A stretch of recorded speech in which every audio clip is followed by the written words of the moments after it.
गेल्या 8 वर्षात बॉलिवूडमध्ये आपल्याला काम मिळालं नाही असं वक्तव्य केलेलं आहे ए.आर. रहमान यांनी आणि त्यांच्या या वक्तव्यामुळे नवा वाद निर्माण व्हायची शक्यता आहे। कारण काम न मिळण्यामागे धार्मिक आणि जातीय कारणं असू शकतात असं ए.आर. रहमान यांनी बोलून दाखवलंय। बॉलिवूडमधली समीकरणं आता बदलली आहेत। जे कलेशी जोडलेले नाहीत अशा लोकांकडे निर्णयाचे अधिकार आहेत। कदाचित यामध्ये कम्युनल अँगल असू शकतो अशी शंका ए.आर. रहमान यांनी बोलून दाखवली आहे। 8 years maybe, because the power shift has happened.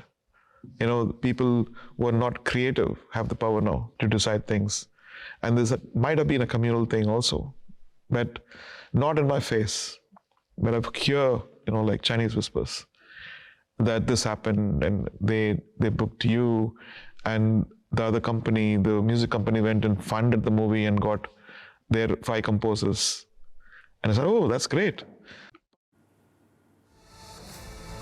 AR. Rahman यांनी हे वक्तव्य केल्यामुळे आता नवीन वाद निर्माण होऊ शकतो। आपल्याला काम न मिळण्यामागे जाती आणि धार्मिक कारणं असू शकतात असं ए.आर. रहमान यांनी शंका बोलून दाखवलेली आहे।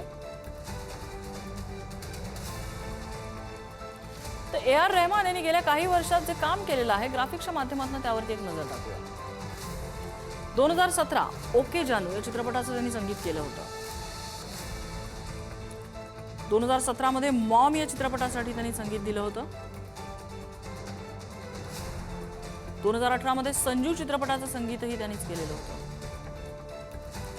2018 मध्ये 2.0, 2020 मध्ये दिल बेचारा, 2021 मध्ये मिमी, 2021 अतरंगी रे, 2022 हिरोपंती 2, मिली या चित्रपटाला सुद्धा 2022 मध्ये आलेल्या मिली या चित्रपटाला सुद्धा त्यांचं संगीत होतं। तर 2025 मध्ये तेरे इश्क में या चित्रपटाचं संगीत त्यांनी दिलं।